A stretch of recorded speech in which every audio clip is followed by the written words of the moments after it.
accurate with Jennifer Copeland and Rick Schutt. You're watching WSBT-22 News at 5.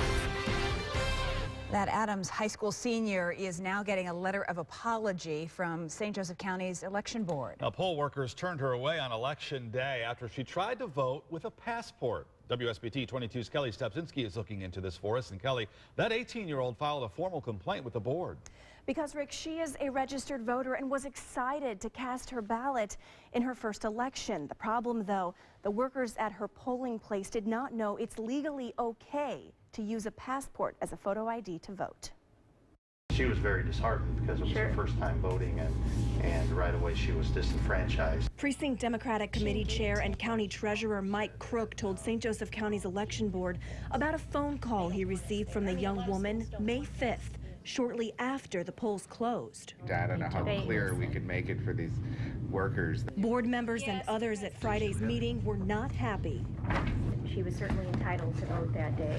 We definitely need to know who we're dealing with and make sure that they are personally instructed. Part of the problem, the board says, is the poll workers and how they handled it. And I think we even stressed more this time, please call us if you have any doubt about the question you're being asked or the situation that you run into on election day. Election Board Chair Catherine Finello says the board provides a paid training session for poll workers before the election, but they're not required to do that training.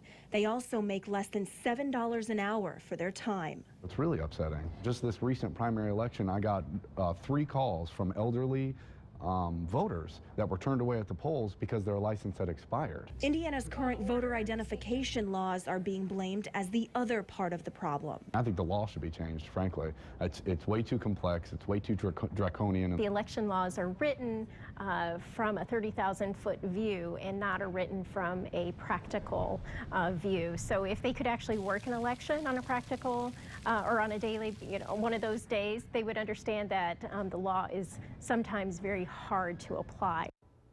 The board also agreed the message here might be an issue too. You hear us say it on the news, show a state-issued photo ID, but we never say anything about federally issued identification like a passport. That is okay to show, by the way, and as a voter, it's also important to know you can always call the election board if you ever run into an issue like this on election day. They'll try to solve it for you on the spot. Yeah, and Kelly, obviously this became a problem, so they're going to change their training over this, correct? They think so. They're still kind of hashing all of that out, the details of what they might do differently, but they know the law is confusing, and they also know poll workers need an even clearer direction about those laws, how they work, and what it all means. At least they know there's an issue, and yes, they're working toward a solution. Kelly, thank you.